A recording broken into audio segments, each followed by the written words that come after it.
Welcome to another episode of the New College Mindset. I am excited to have Andres Burgos, Associate Director of HNIP and Strategic Initiatives, here on the show. A lot of times when I'm working with first and second gen college students, right, I often hear, man, it is really hard to find a paid internship. Well, today I have brought the person you need to speak to right now. Andres works for an organization that helps students land paid internships with the government. And you guys know if you can get an internship with them, right, there's a high probability that it could turn into a really great job. So if you have some paper, if you have a pen, I would definitely get it out and get ready to take some notes. So Andres, welcome to the New College Mindset. How are you this morning? Yeah, I'm doing pretty good. I'm here in Washington, D.C. It's pretty cloudy. I'm just excited to be able to continue to talk about these opportunities that so many students have been able to take advantage throughout the years. Yes. Andres and I were talking before we started recording. I was just like, I have been wanting this interview for a very long time. And Andres is what I like to call like YouTube famous. So if you look up like HACU, an internship on YouTube, you're going to see that he is there. He's the main person out there sharing the info. Let's get started. Can you share a little bit about yourself, maybe where you went to school and your favorite piece of college advice or memory? Yeah, a little bit of myself. I was actually born in El Salvador. Me and my family migrated when I was very, very young, not even a year old, over to LA. I grew up in the LA area. Also grew up in the Central Valley. For those of you who don't know, the Central Valley, California, it's very predominantly Hispanic. Mostly it's like out there in the Piscas and kind of like oil working. So it's definitely a very unique environment compared to what people typically think of California. Afterwards, I did my undergraduate degree at the University of California, Riverside, where I majored in political science and minored in public policy. I graduated in 2020, so I didn't have a graduation Wow. ceremony or anything like that. Man, how was that not like having one? Like, oh my goodness. Like, was it just virtual or did they It say was you can unique. walk later? I got a PowerPoint slide, which is really cool, I guess.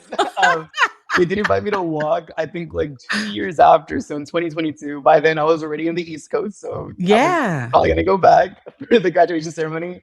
But like a lot of kind of like those videos that you saw online for like people graduating in 2020, my Yeah. parents, they were really excited in their own way. As most students probably listening to this, ceremonies are usually for the parents. So Yes. they wanted to have Yes. like their little video thing. So they got a bunch of neighbors, lined them up on like the street with their cars and were honking. What? I was like, oh, it's really nice. Like I knew it was more for them. So I was like, yay. Definitely super You're like up exciting. over there, like waving, like, okay, guys. Yeah, I was like, it's a little bit too many cars for my comfort. But no, after UC Riverside, I originally was planning to go to the Peace Corps. I had gotten Oh, in. I was going to go to Costa yes. Rica, be a youth development coordinator, but I could never Yes. go and do it because of the pandemic. It wasn't too much of a setback. I still decided that I was kind of living in a California bubble. Once again, for those of you in California, you probably know what I mean. So I definitely wanted to go explore, see what else was out there.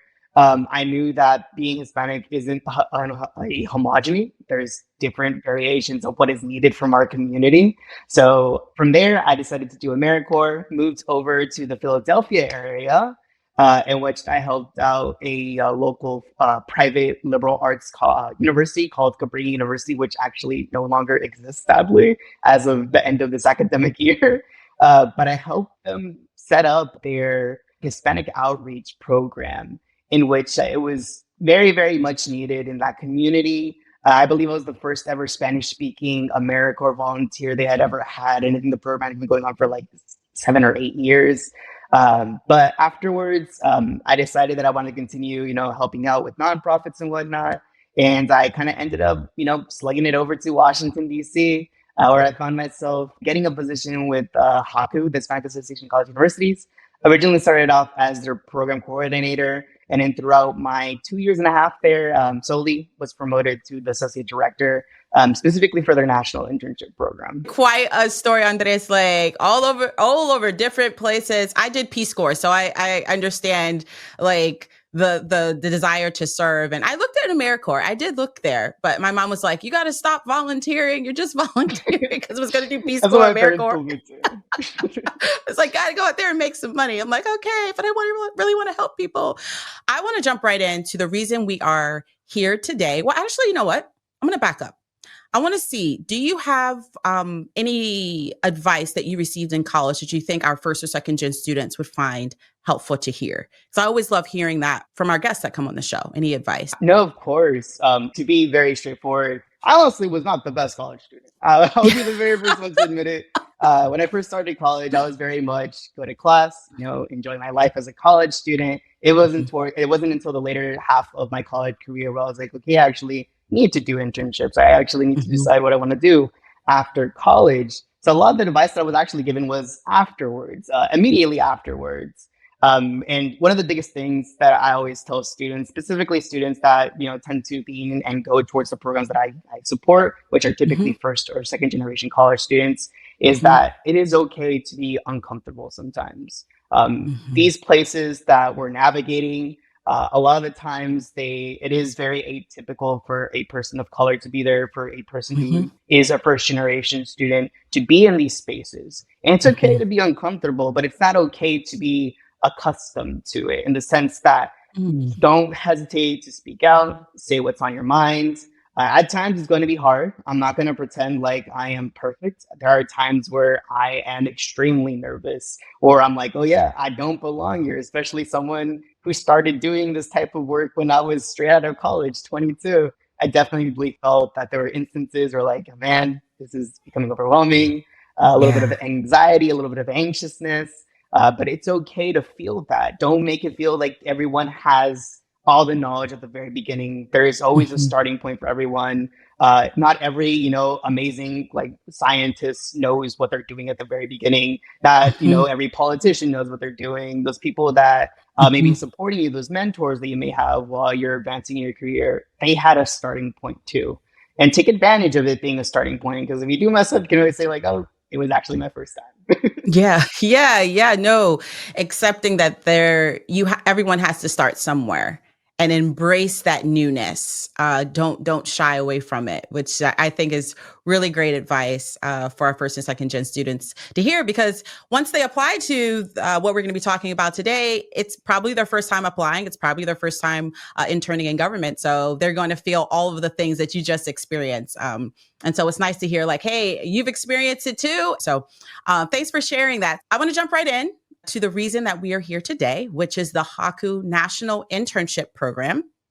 And in true government fashion, Andres, when I went on the HACU website, right, I saw a ton of acronyms, and I was just like, okay, there's HNIP, and then there's the other one, which was like HACU. And so I just want to start there. Like, can you explain the difference between HACU, how it relates to HNIP, and maybe a little bit about the history for those of us that are just entering into this world with you?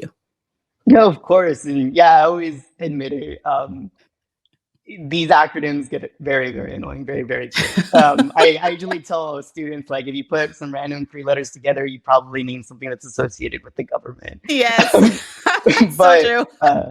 HACU actually stands for the Hispanic Association of Colleges and University, which is Okay. the parent organization for HNIP, which stands for HACU's National Internship Program.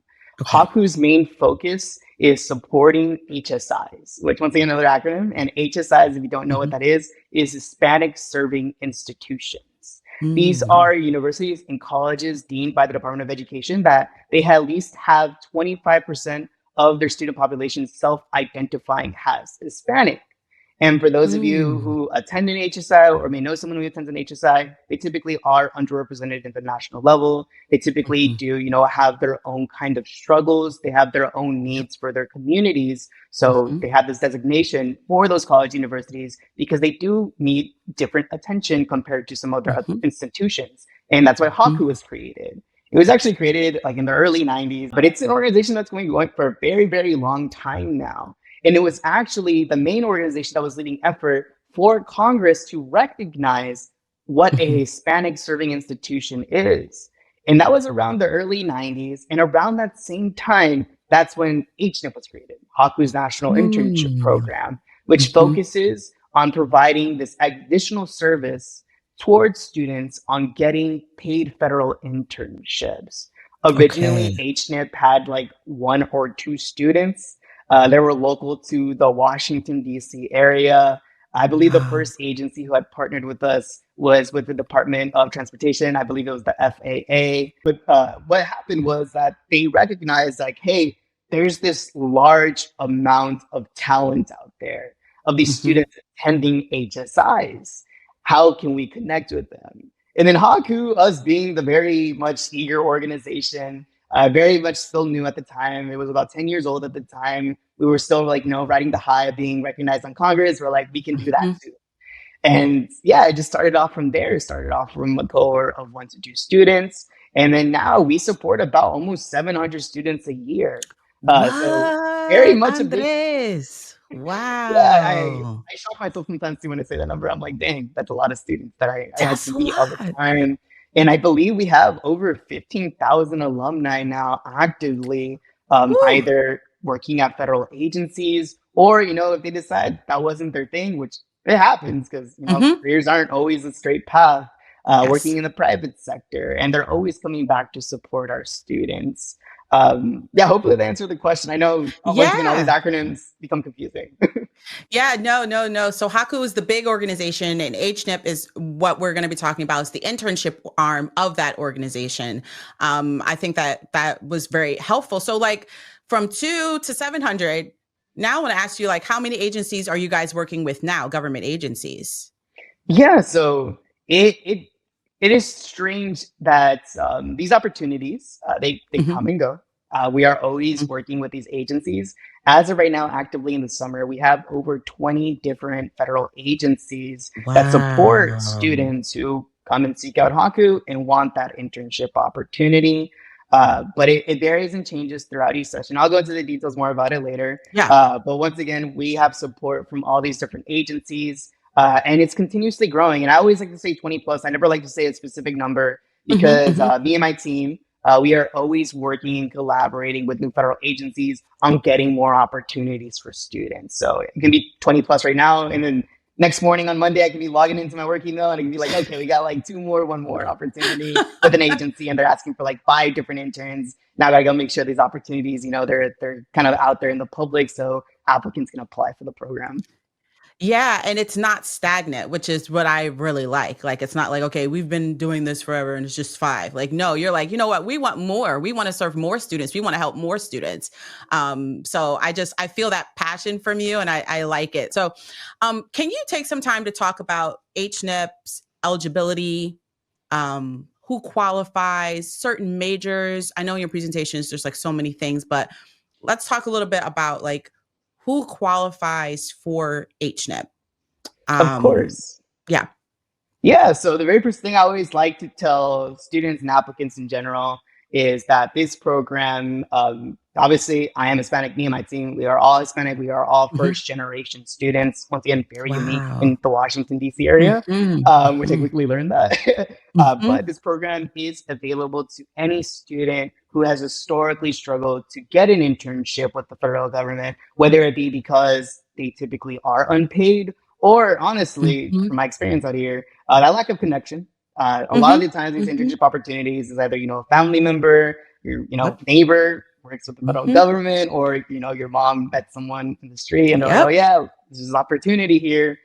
So Mhm. this program was created for that. You do not have to have Hispanic heritage at all. Once again, this program is created for anyone who just has that interest and that urge to do federal service. Even the slightest of interest. And even if you don't have interest in federal service, I would still recommend to apply because you get some pretty cool Mhm. benefits just being associated with this organization and with this program. Some other eligibility is also that as long as you're attending a college university that's accredited by the United States, you're good to go. We have quite a bit of students that are in Puerto Rico and they do this internship, over here in Washington D.C. So once again, there is hardly any. There's only very few things that kind of disqualify you, and the first one being is that you do have to be enrolled in a university in a degree-seeking program. So if you're a recent college grad, let's say you graduated this past May, sadly you can no longer apply for our program since you have graduated. If our Okay. summer application was still open, but sadly we're actively in it. Well, not sadly, we Mhm. are actively in it, thank God. But Yeah, yeah, basically, yeah. You got only students. I know. So I'm like, oh man, I They just didn't think shut it's it on down. me. But basically, you can apply for one session after you graduate. So let's say you're a spring graduate, you can apply for the summer, which is right afterwards, but you can't apply for the following fall. Another disqualifier is that we want to ensure that you have at least completed 1 year of your academic studies. So let's Okay. say you are currently going into your first year of college, you're a freshman right off the bat. Sadly, you can't apply for the fall or for the spring, but you can apply for the summer. If you complete your academic credits full time for either those 3 quarters or 2 semesters, you can actively apply for a summer internship opportunity. If you're a transfer student, you've completed that requirement. And if you're a grad student, we most definitely have opportunities for you. There's this huge misconception that, it's only for undergrads, but no, we have graduate level internship opportunities for you. Wow. And they're honestly extremely exciting. I am always impressed by our grad students, and I'm like, wow, y'all are doing a lot more work than I would ever Yeah. do. And so But for that one, for the grad school program, you have to finish 1 year as well, or 1 year right off grad? the bat, as long as Okay. you're actively enrolled, no matter when you're in your grad program, you can apply. We even have Okay. some grad students who are going to be doing their first year of their grad program this upcoming fall, and they already have an internship with us, which is perfect. They're getting ahead of the game. Wow. We want to give them opportunities. Wow. No, this is good. This is good. I'm hearing like you can do it multiple times. So, okay, so I want to focus, pull apart the eligibility just a little bit more because that's a lot of good info there. So, you have to have 1 year of completed academic study. Can you talk about GPA? Do you need to be a U.S. citizen? Um, do you need to study a particular major to apply? So, okay, GPA, U.S. citizen. Do you need a particular major to apply?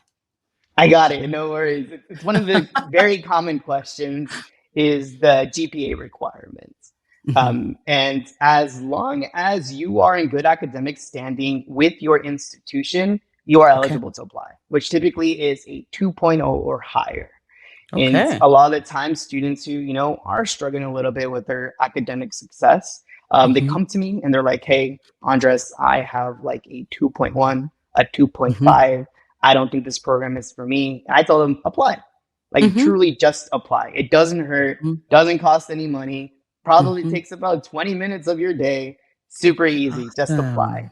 And then some of these students who, are struggling a little bit academically, they actually get an internship and they actually get offered a full-time job right after, or some of them get Wow. multiple internships Mhm. throughout their time with our program, and they are sometimes even the most successful students. I am a huge believer that academic success doesn't necessarily mean that you're going to be successful on a professional level. Like I Yes. had mentioned earlier Yes. before, I wasn't the best student when I first started Yes. college.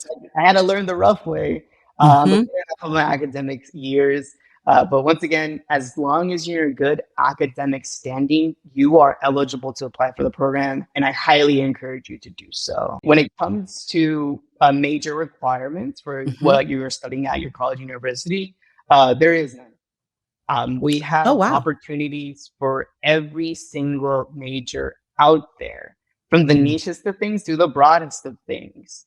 We have those that you would assume that kind of come with Washington, D.C., political science, Mhm. public policy, economics, business administration. But we have those that are on the more unique side, such as fine arts, graphic design, even one that usually surprises students, music and theater. We have opportunities for those as well, and you'd be surprised what those internships entail.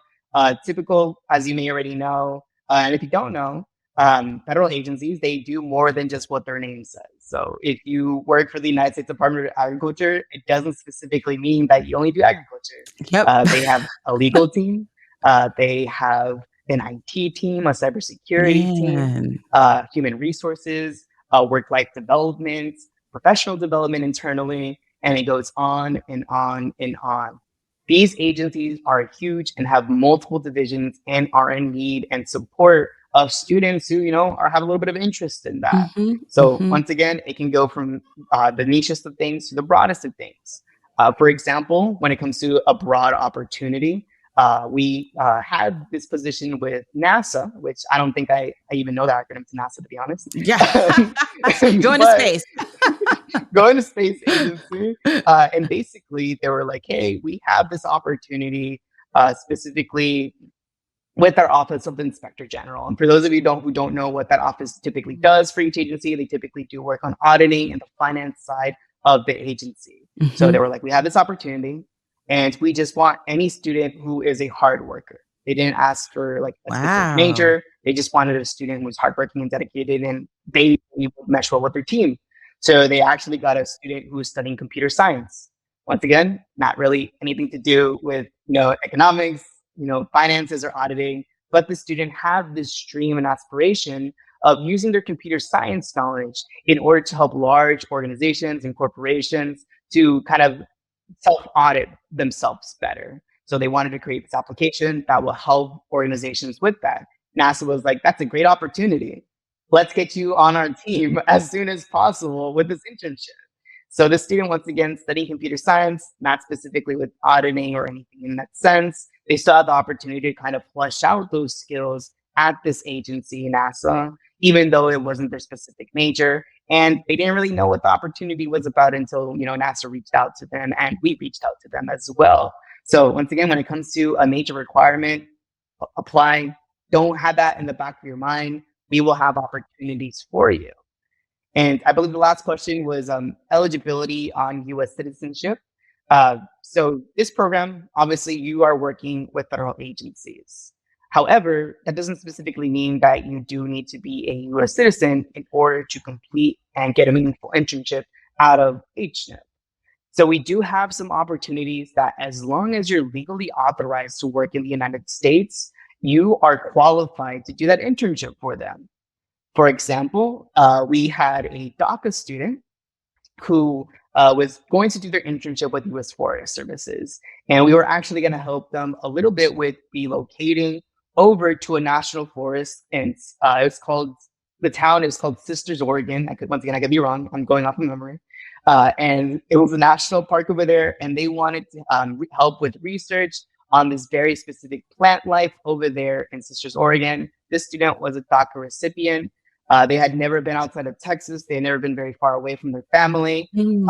And it was a little bit of a struggle for them to kind of fully accept the position because they were like, there's all these worries in my mind. I am working with a federal agency. When it comes to the statuses of my family, it's varying. But we assured them and we're like, hey, this is a great opportunity. And we made Mhm. sure that they had an understanding of what the process was like so that they can confidently go like, yes, this is an opportunity for me. And they had a meaningful internship. It was over the summer. They were staying at a log cabin. It was like glamping, so it wasn't like a rustic log Yeah. cabin. And they had the opportunity to do research, and that research, I believe, was published with the Forest Services. And that was as an undergraduate student. I believe they were a junior at the time. So they had this amazing opportunity to Wow. experience this, even though they were not a US citizen, they were a DACA recipient. So once again, as long as you're legally authorized to work in the United States, DACA recipient, a permanent resident, or even a student on an F1 visa, you are eligible to apply. Woo, Andres, it's like so many options, opportunities, guys. You guys are listening. There are so many opportunities. There's like no barriers really, which is amazing to hear. A lot of our students may have majors like psychology or social work or law or something like that. Do you get what types of internships could a person get that has a background, they're studying psychology or social work? Yeah, when it comes to psychology and social work, we have some very unique opportunities. Depending on what exactly the field of study, field of profession you want to go into, I Mhm. do know for a lot of our psychology applicants and social work applicants, we have those, very typical HR related roles. But I've Okay. also seen when it comes to psychology is the research side of psychology. So have a partnership. And once again, this is only one of a variety of internship opportunities that we offer. We have a partnership with the CDC, which hopefully you heard Mhm. about Yeah. during the pandemic. Maybe not. So hopefully that one's not too much of a shock. That's the agency that exists. But basically, they conduct a variety of research opportunities. And I have seen them historically offer a position that specifically kind of with their mental health department, in which they wanted a student to Mm. help them conduct research on migrant children, on how that affects their education. So once again, on the Wow. research side of things, we do have Yeah. those psychology positions, as well as for social work. I have seen before that with one of our partnerships with the United States Agency for International Development, USAID, that they wanted a social work student specifically to help them out with kind of processing of sexual harassment cases. USAID is an international agency, so there's a variety of kind of cultural impact that USAID has to offer, and they wanted a student to help them go through those cases and ensure that things were running smoothly. Um, these are internships that genuinely are basically jobs. I cannot stress I cannot stress that enough. The amount of times that I speak to our students and they're like, "Wow, I Mhm, actually did something that's meaningful," and I'm mhm. like, "What do you expect? I told you at the very beginning that these are amazing You internship copy and paper. opportunities." They were like, "I don't believe you, Andres. I don't believe you." It's shocking to me. I mean, it's like I wasn't lying to you. Like I genuinely, these opportunities are so unique. In which that, as a lot of you may not actually know, the federal government has a problem. Well, a lot of Mhm, problems, but the main mhm, main problem they have, and they have told us multiple times, and they acknowledged it publicly, is that they have a lack of new talent entering the federal government. mhm, There is a mhm, lot of vacant positions that have all these unique requirements. mhm, There's for those of you who don't interact so much with the federal government, they have like their own GS scale grading. So once again, very unique. All these new things that a lot of people kind of make it hesitant to get into. mhm. So they are relying on these interns in order to conduct this work, in order to gain this experience. So hopefully that they can apply to these agencies already knowing all the information that they had to originally learn like in their typical like 3 month period at the start of a new job, they would learn that in the internship.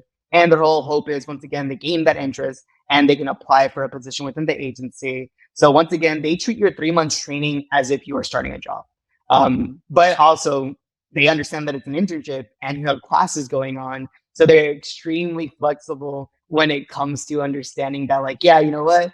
We are going to be treating you like this is a new job. At the same time, we need to make sure that you're succeeding academically so you can apply when you finish your degree and go into this agency and work for us. Yeah, yeah. No, that I it just I'm super excited. I'm just because we work with so many students here at the New College Mindset and they are like, "Oh, I need this internship." But you're talking about, "Hey, you can do psychology, you can do law, you can do this, you can do that."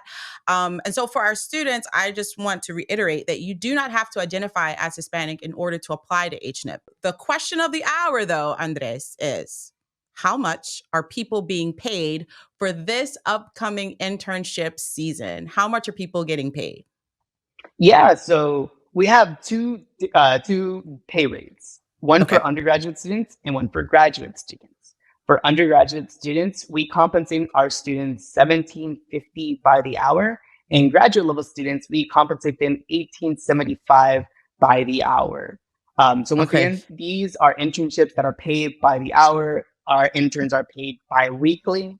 So they don't have to worry about a large stipend at the end of the month. They get their pay as if they were an employee of HACU. So you get the benefit of not only getting experience, we're at this federal government, at this federal Mhm. agency, but you also get the experience of, being part of an amazing organization that is HACU. And an extra benefit of that is that when you do finish your degree and you have all of these student loans, since you technically were an employee of HACU and HACU is a nonprofit, you can actually add that towards your years that you would need for public service in order to decrease the amount of loans that you Wow. own. So it's like a small extra benefit that was Woo. unintentional, but it just turned out to be like a Yeah. great benefit for students. Man, guys, please get out there and apply. This sounds amazing. And one of your videos that I was watching on YouTube, like I mentioned, guys, he's YouTube famous. So you talked about the internship has a lot of flexibility when it comes to where you do your internship. And I think this was introduced a lot because of COVID. So can you talk about that? Like if we have an intern, person that wants to apply to this internship, what's the flexibility that's out there for accomplishing that 40-hour work week? Yeah, so it's very unique. And I think to answer the question, I want to talk a little bit historically about how the program was at first. So pre-pandemic, as you can assume, all these positions were in person all throughout the United States.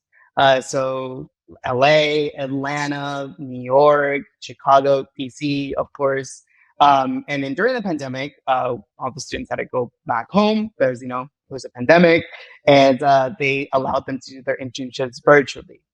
Around 2021, where I initially started working with HACU, and things were kind of coming from pandemic to endemic, and people Mhm. were returning back to the office. We came to our federal partners and we're like, hey, if you truly want to support students, allowing the continuation of virtual internships as an option is extremely helpful.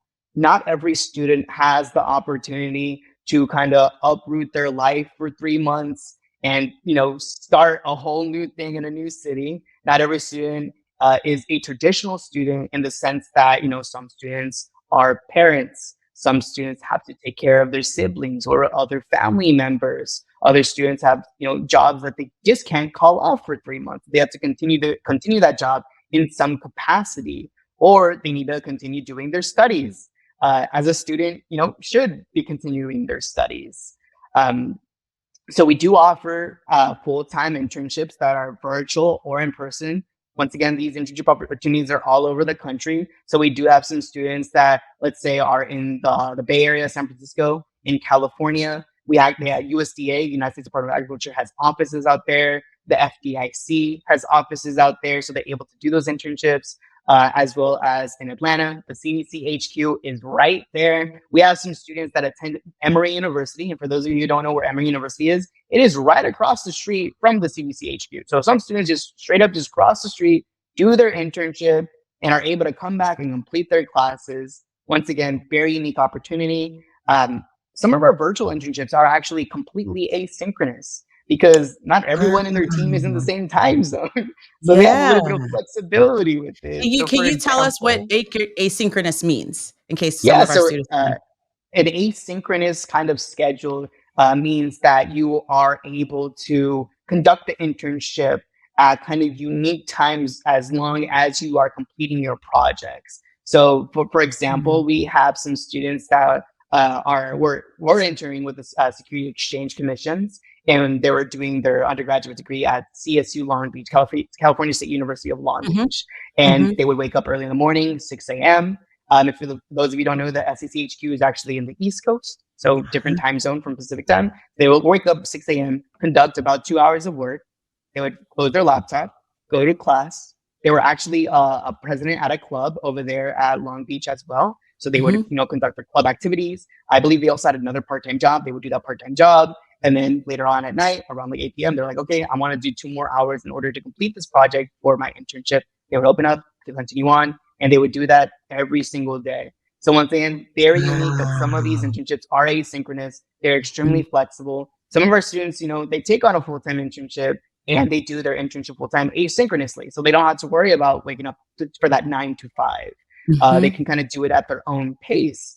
And there's only very few rules when it comes to, like these type of internships.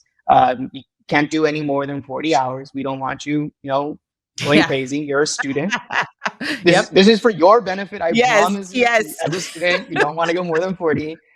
We do have students try their best to commit to a 20-hour a week internship at Okay. minimum, and that's just to ensure that the agency, you gain your experience, that you are able to complete some tasks, make it a meaningful internship. If you're Mhm. only doing like 1 or 2 hours a week, not really much of a meaningful internship. We want to make sure that students that are taking advantage of these programs have the opportunity to fully experience what it is like working at this federal agency that they'll be interning at.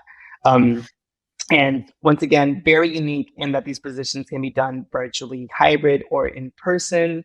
And we do Yeah. try our best to ensure that you're accepting a position that best fits from what you want and what you need out of an Mhm. internship. Yeah, you're solving so many problems because I remember when I was grad school having to intern, I was just like, oh my goodness, like I still have to pay rent at this place I'm at and then try to figure out how to get to DC and pay rent again. Like, how are we going to do this? Subletting, it just adds more barriers to people and just thinking, okay, you know what, I'm just not going to do that. I'm just going to stay here. So now there's a virtual option or asynchronous option, which is really great. So we've gotten a lot of the big questions out of the way as far as eligibility. And I want to take some time for our first and second gen listeners to hear a breakdown of the application process. So can you talk a little bit, Andres, about what is the application process, the requirements? Where do you go to apply? When's the application due? All of that, just a breakdown of what you normally talk to people about when it comes to the application process and the requirements.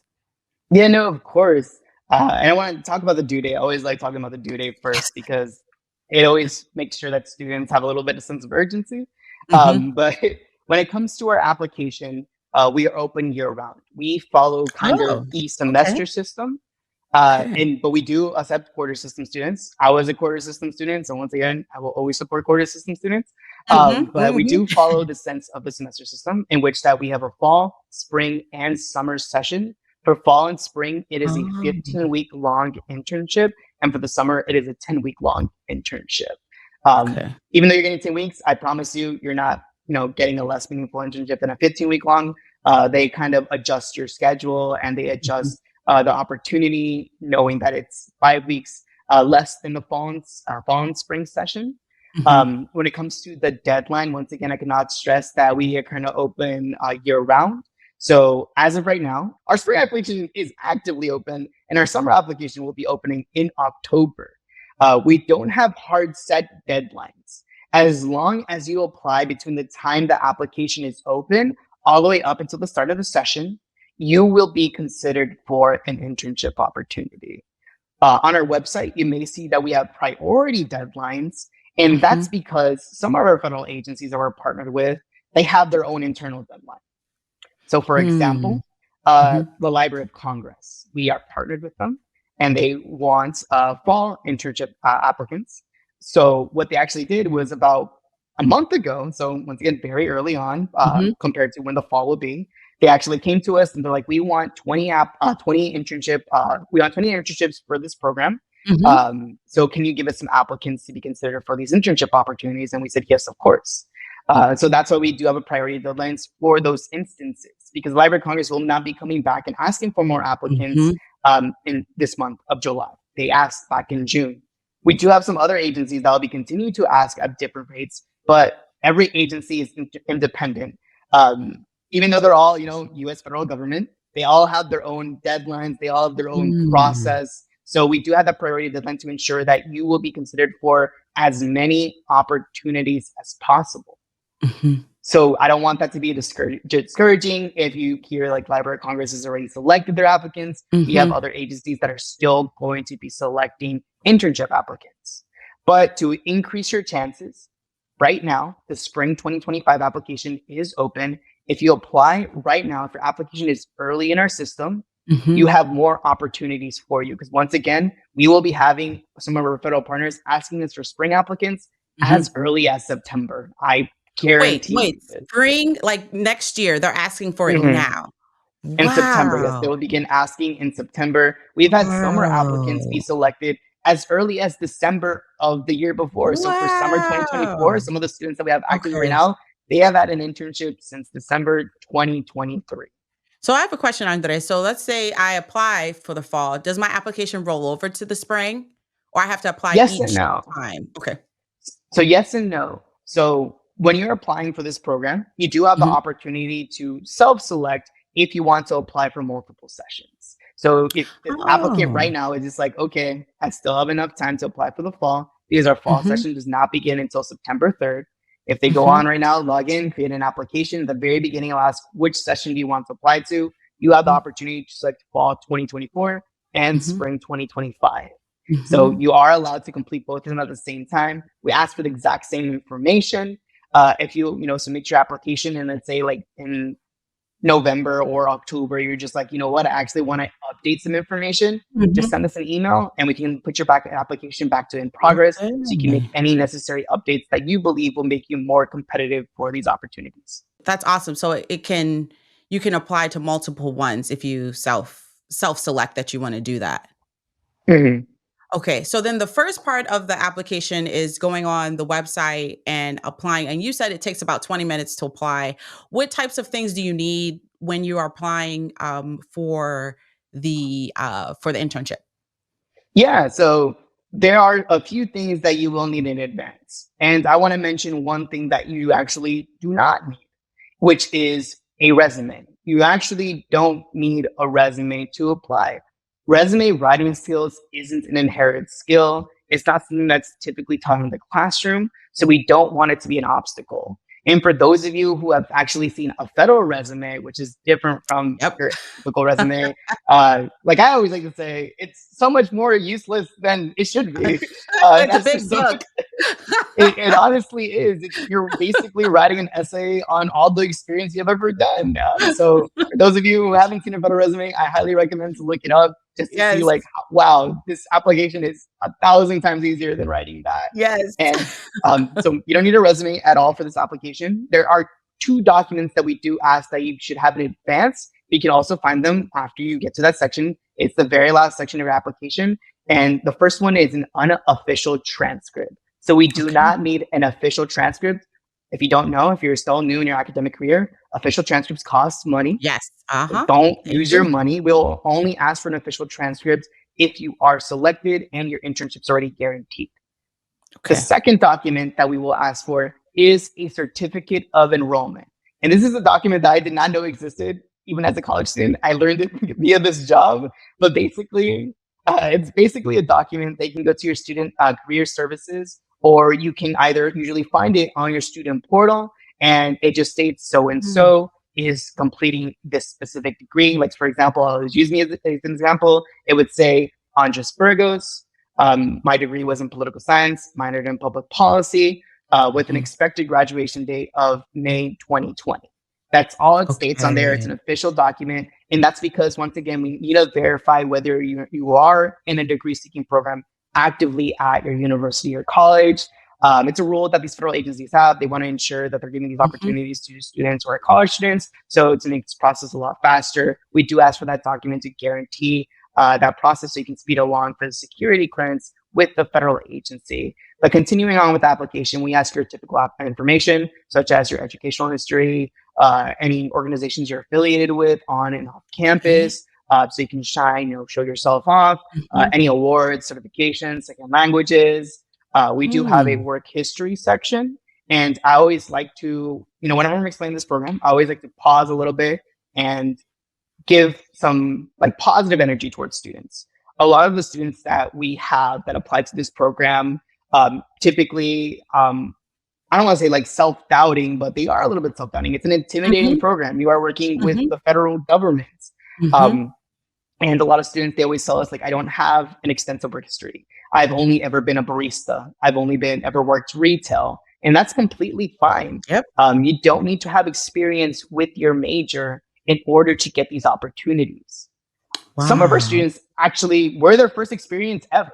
Like when they apply, they don't have anything on their resume in the work history. And that's okay.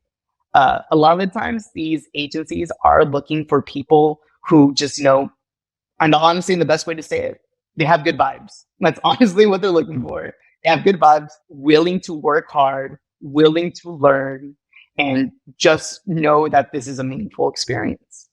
And that's truly what they're looking for. And they base that based off of two things. And we do have an essay. So the Okay. essay is created specifically to kind of highlight and show your personality. As you Okay. would in a typical college application, we don't want you to just reiterate what's already in your work history or in your resume section. We Yeah. want you to shine and show yourself a little bit. It is a 300-word minimum essay, so very, very small, not very Mhm. hard. And the question is very straightforward, and it just asks why you have like the urge to work Mhm. or gain experience out of federal agencies, and what do you bring to the table? Very straightforward. I rephrased it Yeah. very, casually, but that Yeah, is yeah, what yeah, it's yeah. asked. It's genuinely just asking about who you are, what you bring to the table, and what you want to learn. Um, So the yeah. what I want to pause here a little bit. Okay, so we're Mhm. talking about the essay portion, and yeah, writing can be kind of intimidating for people. So, do you have any tips for that? And if you're trying, like, let's say you want to apply to multiple agencies, right? Do you craft your essay just saying, "Hey, I really want to work for the CDC," or "Hey, I really want to work for X agency"? Um, how do you advise on keeping it like broad but specific enough? So tips for the essay. Yeah, no, of course. When it comes to tips for the essay, I always tell students that there honestly isn't any tips. The best tip I can give is use proper grammar, and that's it. Okay. Um, there's so many people looking at your application. I can go over that in just a second too. Mhm. There's so many people reviewing your application in order if they want to select you for an internship that there isn't a specific thing. I can say what I would pick out of an applicant, but I have seen some essays and I'm like, wow, this really sucks. Hopefully they get an internship and they get an internship and they are amazing at what they do. Mhm. So Mhm. once again, I wouldn't hyper focus too much on the essay in the sense that it won't always be, the determining factor on whether or not you get an internship. There's a variety of things in your application. There's an interview process that I can go over in just a Yeah. second as well. But the very unique thing about this program, and I forgot to mention it early on, and it's the most unique thing about this program, is that with this singular application, when applicants apply, they will be considered for every single internship opportunity that they are Oh, qualified for. So the wow. best way to relate it to is kind of like a common application. So the common app for a lot of the private institutions. So you basically create this one application, and from there we review it. It is hand reviewed. So every application that comes in our system, it's I sometimes Wow. I support, but a lot of my colleagues we read them every single one, and we get like a lot of applications each day, and I'm Yeah. always impressed that they can look through all of them all day long. Mhm. But we read through them all day long. We ensure that you're putting your best foot forward. If we see something that's like a little bit strange, like maybe like, Mhm. the grammar wasn't the best in the essay, or maybe you accidentally inputted the wrong information in a section, we Mhm. will send you an email back or we'll contact you via phone and we'll tell you like, hey, we want to Wow. ensure that, you put in your best foot forward. We're going to move your application back to Man. in progress, make some edits, maybe, have a third party review this. We want to ensure you're getting an internship. We want to do everything possible that you're as competitive as Wow. possible. So once again, very unique is that one application, you can be considered for multiple internship opportunities. We've had some students who apply early on and they get about 3 different internship offers from 3 different federal agencies. And they come to me and they're like, hey, Andres, which one should I accept? I'm like, all right, Mhm. I'm not the one who should be deciding this for you. You should be deciding Yes. this for yourself. Yes. But I do want You to want make your sure wisdom. that we have all the facts. We do try our best to ensure that we help the thought process and their flow of thought process on what is best for them. So, for example, Mhm. maybe one position is part time, another one is virtual, and another person is in person, local to where they're at. We ask them, how do you work better? How do you feel you can function better? Do you have the capacity for this upcoming semester or quarter to do an in person internship? Because there is like the commute time they had to take account to. So we help them throughout that process to ensure, once again, that they're getting a meaningful internship. Because it's, if they don't get a meaningful internship, it's not really worth it for anyone. That was an opportunity missed maybe for another student who could have had the opportunity. And once again, it's their time. Being a student, the most valuable thing is time. So we want to ensure that they're using that time wisely. If, after the internship, they gained experience, but at the end of the day, they're like, hey, you know what? This doesn't really align with what I actually wanted to do. And I learned that. That's perfect. You didn't waste your time. You learned that this wasn't what it was meant to be. Maybe you can apply and you can get a different opportunity with us for the following session. So once again, very unique that we one application for multiple opportunities, and that the essay we really want you to be kind of just focused on you in general and not hyper focused on an agency. Because let's say you're really really excited about, as you mentioned, only interning at the CDC because you're studying public health. And you're like, my dream is to intern at the CDC. But let's say for that session, we get a lot of public health applicants. Let's say maybe we get a lot of graduate public health applicants, and these positions are, sometimes they're open to both undergraduate and graduate. Sometimes they lean towards like graduates a little bit more because they have like a little bit more experience, a little bit more Mhm. maturity. But we also get public health positions for USAID, United States Agency for International Development, USDA, Department of Agriculture, the FDA, Food and Drug Administration, the NIH, National Institute of Health. So all these different agencies also offer public health opportunities, and they are just as important as the CDC. Even though the CDC is probably the most popular, because once again, during the pandemic, it was all over the news, all these other agencies conduct just as important work. So we want to ensure that you kind of keep your essay broad in the sense that we don't want you mentioning specific agencies, but you are able to mention your interests. So maybe you are interested in public health, but specifically public health in like, I don't know, like K through 12. So like specifically with like colleges or anything like that. Or maybe you're really interested in law and you're like, I actually only care about finance law. Yes. Put that down. I promise you, we want to help you. We don't want to give you a position that's like law, but it is immigration law or international law. Obviously, those are great opportunities. But if we can help you get an internship that's specifically catered to what you're very interested in, we want to do that. Because, of course, once again, your time is precious. And we want to ensure that you're utilizing it as well and as effectively as possible.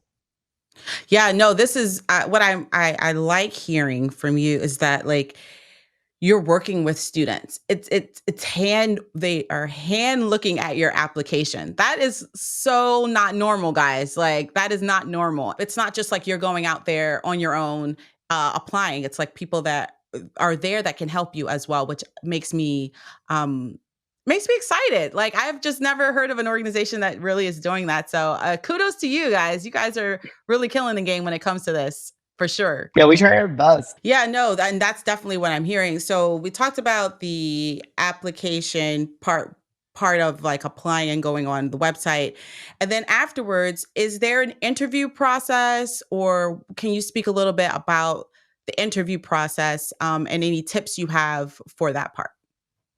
Yeah, about 80% of our federal partners, they will conduct an interview.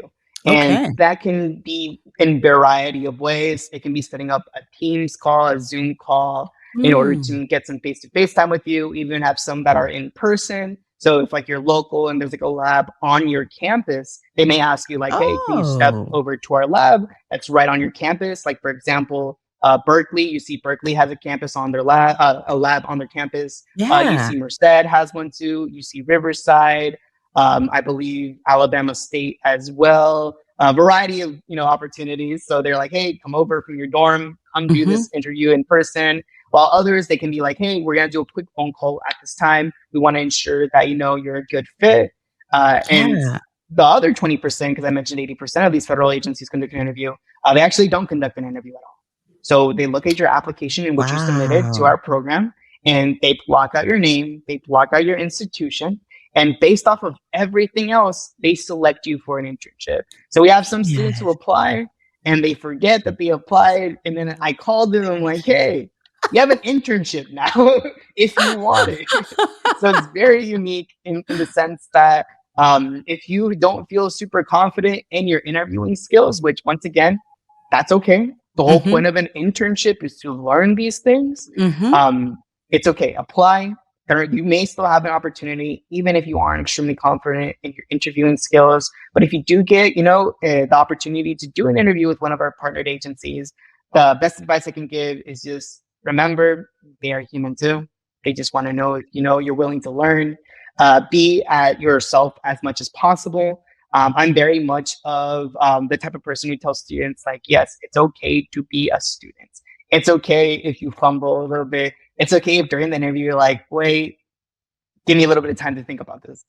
It's okay. They want to see that you have the confidence to say like, I messed up. Because once again, a lot of these skills, they aren't your typical job skills. A lot of these skills are very much like federal agencies only, and they know that you might not have learned some of these skills outside of the federal agency. So it's just all about showing a little bit of confidence, cool, calm, collectiveness, and just being very honest as possible. How long are the interviews, like when you guys are doing the interview process? Is it like a 10-minute interview, 20-minute interview? And are the questions like the standard interview questions, like tell me about yourself, why do you want the job? Or do you find them a little bit more nuanced? Yeah, I've sat in a few interviews. I don't sit in too many of the interviews. I like to make sure that the agencies conduct their own process. But from the few interviews that I have sat in, they are pretty straightforward. It is Okay. about 10 to 15 minutes. They want to get as much information about who you are as a person, what you've experienced, and that's truly it. Very typical. But that also depends on the internship that you're looking for. If you are going to be doing and you're being interviewed for an internship that is in a lab, they may ask you a little bit about your lab experience. So there's so many opportunities with this program. There's so many people from various locations, various ages, various kind of like where they are in stages in their life and in their professional career, that not every interview will be conducted the same. Sounds a little bit intimidating, but I promise you, it's a lot easier this way because it does allow you to get your application in front of as many eyes as possible. Yeah, no, I think how you're explaining it, it seems doable. Like sometimes you think interview process, you think, oh my goodness, it's going to be like 45 minutes or some like really long interview. But it's like, it's just a quick conversation because you are a student. And I love what you said. Just be a student. It's okay. You're going to make mistakes. You're going to be like, oh, wait, I didn't mean to say that. Kind of embrace that because you want to show that you're willing to learn and grow in this opportunity. So every time someone comes to the show to talk about programs, right? I always want to make sure we cover finances, especially for like our first and second gen. So we know that you're paid hourly, but let's say we sign up for or we get an internship that's in DC, but I'm based in Illinois or I'm based in Cali, right? Can you talk about, do you guys help out with like flights, food, housing? What happens in that space when it comes to finances for like these internships away from where I'm currently living?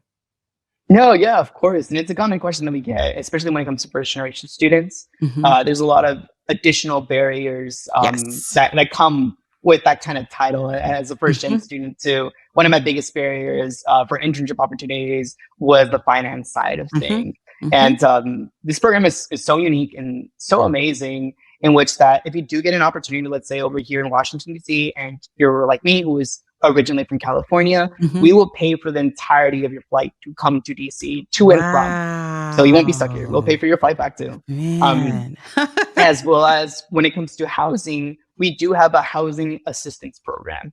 And we have a Oh. specific staff member that focuses on supporting students with housing here in Washington, D.C. So I have a housing coordinator. Wow. She's very much kind of informed on what is needed for housing here in D.C. When it comes to housing in D.C., I believe a recent statistic came out that Washington, D.C. was the eighth most expensive city when it That's comes to crazy. housing. Mhm. So it's ridiculously expensive out here in the city, and we want to ensure that that's not too much of a hindrance for your internship. So we do have a partnership with an intern housing program here in Washington, D.C. called WISH, the Washington Institute for Student Housing, in which that we pay the upfront costs for your housing here in D.C., as well as we pay for the entirety of your housing, and we have kind of like a payback system in the sense that we do have some deductions from your paycheck while you're here in Washington, D.C., not a significant amount. Students typically, if you're living here in D.C., it varies from location to location. But here in D.C., since it's extremely expensive, interns bring about $1,000 in additional funds or for to use at the end of the month. And the rest of it goes towards housing, as well as on top of that, we do an additional housing stipend. So you don't have to worry about the burdens of all these upfront costs. You don't have to worry about, finding a safe location in DC, a location that's near your agency. Because especially where all these federal agencies are located at, which is near the National Mall, that's where like Mhm, the monuments at, like the mhm, Washington and the Lincoln. It's an extremely expensive location to be at, since it is like mhm. this huge thing that's like world renowned to live Yeah, near. yeah, yeah, all the tourists Um, are there. yeah, all the tourists are there, all the agencies are there. So all of our students who do our in housing assistance program, they live right behind the U.S. Capitol. So if you know where the Okay. Supreme Court is, there's Mhm, some kind of like housing there. Our students reside there, so in a very very safe location, in a mhm, very walkable distance to their agency. A lot of our students just walk over to their internship, and for mhm. those of you who are not in, commuter friendly cities, walking in DC is very much doable. Um, Yes. so a lot of our students take public transportation. A lot of our students just walk over to their agency, and they don't have to worry about, getting their credit score checked. They don't have to worry about paying utilities on time. We Yep. actually help Mhm, make sure that that's all paid on time. They don't have to worry about, getting a new Wi-Fi router. We have the Wi-Fi included in there. It is furnished apartments. Pots and pans are even included. So if you need a pot and pan, you don't need to bring that with you. We have that for you. Once again, we want to ensure that you're not stressing about all these smaller things that a student typically would if they had to move for a 3-month internship here in DC.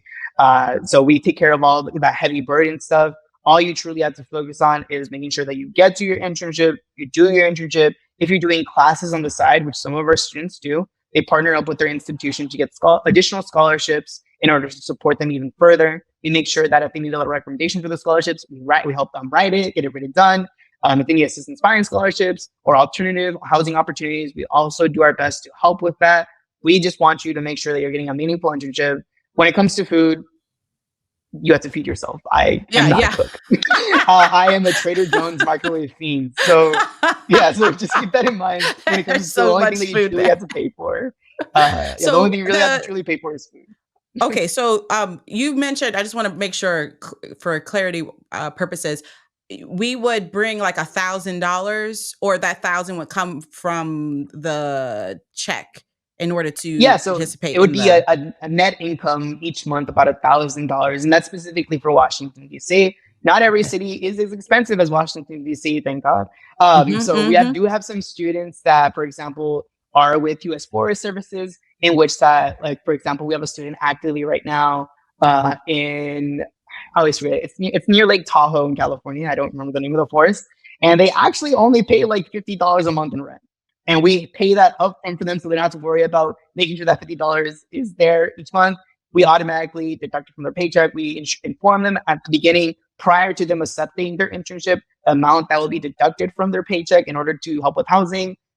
Almost every single student that does it, they're like, okay, they're a little bit hesitant at first. DC is expensive, so it's a little bit of shock on how much the bulk of the cost is. But when we help them, with some resources, as well as they do a little bit of their their own research on the housing market, they're like, oh yeah, this is the best deal. Whenever we speak with our university partners that have similar DC-based programs, and they always ask us, because this is the biggest conversation for any DC program, how does your housing work? They always tell us like, wow, your guys' housing program is a lot better than we expected. Oh yeah. No, just you saying all the things. I was just like, wow, this is really a really great deal. And it's reducing those barriers. And so while you're at the internship, let's say you're in DC or you're doing virtual ones, do you guys provide any training throughout the internship process to help with adjusting to interning in the federal government, especially for first and second gen students? Like, do you guys have training for that? Yes, we do. So when it comes to, we do have professional development that is kind of mandatory for our program. And these professional developments cover hard skills and soft skills. So those soft skills, such as how to conduct networking. Networking is something that can be extremely intimidating, especially for our younger interns. It can be extremely intimidating, especially those that are in person in DC. They had just moved, uprooted their lives for these, 10 to 15 weeks. And now they had to work on networking because they want to make the most out of the internship. So we do conduct these soft skill workshops to ensure that they can, bounce back ideas. We want to ensure that these students are, learning as much as possible during their time with this program. And for those hard skills, as we had mentioned earlier, federal resumes aren't the best. So we actually have someone from OPM, which is basically the HR of the federal government, have this professional development session with our students on how to effectively write a federal resume, how to navigate USA jobs. We have some postgraduate opportunities as well. So we have a very strong partnership with the Peace Corps, with Fulbright, in which we want to make sure that our students are informed that, like, hey, if you are an undergraduate student and you're like, I don't really know what's a next step for me after this internship or when I'm done with my studies, we want to ensure that they're well informed, that they're successful during their internship and after their internship.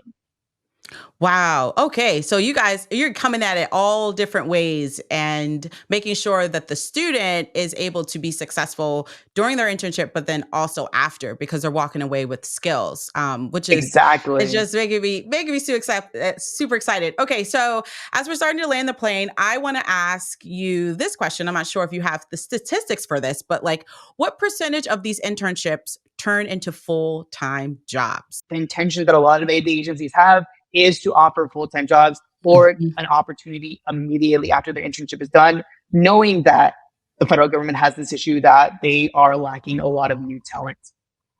Yeah. Okay. So then my question is, are these internships, the ones that people are applying for, are they exclusively with you guys at HACU, or can they access these internships other places? Because I know some students might be like, okay, well, maybe I don't want to go this way. I want to go just find them online. Can you talk about like, are these internships exclusive to you guys? Yeah, so yes and no. So some of them are 100% exclusive to us, but there are a Wow. few that these agencies are partnered with multiple programs Hmm. that are similar to Haku, but they focus on kind of different groups, different needs from different students. Hmm. But Haku is very unique in the sense that we truly want to support you the moment that you apply, all the way up until you're done with us. Obviously, I get sad when you say you're done with us, but I want to be as involved as long as you allow us to be. Another very unique thing is that once again, me and my team, we are all first generation students. As you can see, I'm Yeah. dressed a little bit casual today, and I apologize for Yeah. that because immediately after this, we actually have an event for our students that are residing in Washington, D.C. right now. So we have about 60 students that are in the Washington, D.C. area.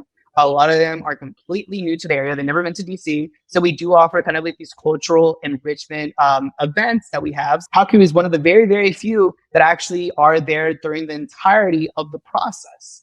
So during the internship to ensure Hmm. that they have a meaningful and successful internship. So we kind of do work and function as these students' HR team.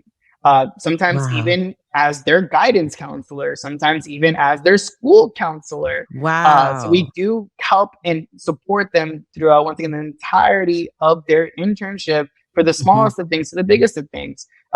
Things happen in life. For example, sometimes, a family member passes away, or Yeah. sometimes, the workload is a little bit too much. We are here to support you as much as possible to ensure that you still get a meaningful internship, so we can help have those difficult conversations with your mentor at the agency or with the agency itself to ensure that, like, maybe let's put a little pause on your internship and we can continue Hmm. it once you're feeling a little bit better or when things have been settled down a little bit. But we're also there, once again, Yeah. as I mentioned, for the smaller things. Students are students. Sometimes I have students that come up to me and they're like, my internship starting on Monday and I have a septum ring piercing. Can I wear that during my internship? Uh-huh. I'm like, yeah, Uh-huh. you're more than Uh-huh. welcome to. Uh-huh. Uh-huh. I'm like, I've seen Yeah. people dress way less professional at some of these agencies. You're completely mine. But once again, we are there during the entirety of the process. And I only know very, very few other programs that are as hands on as we are. But we're never overbearing in the sense that we don't want to be like helicopter parents. If you don't Yeah. want us super involved during the entire process, we'll be like, okay, we'll back off a little bit. Yeah. But the moment that Yeah. you want us involved, call us right away. Man, no, Andres, this has been super good to hear about the HNIP program, the internship that Haku has every year round, right, guys? We've heard it's year round.